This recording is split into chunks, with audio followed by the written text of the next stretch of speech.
யார பத்தி மூதே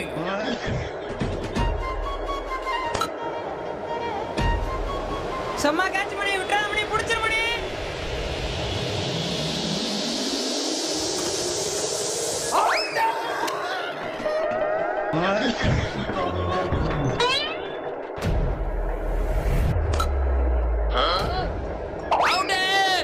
மணி நேத்து வாங்கின காலேஜ் படி 2 கட்டு உங்ககிட்ட தானே இருக்கு நான் டவுட்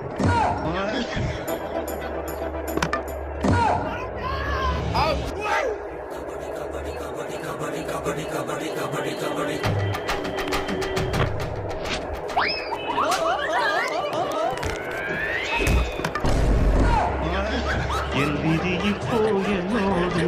யாரிடம் சொல்ல என் பாடு கற்பனை செய்து கண்ணோடு கட்டிய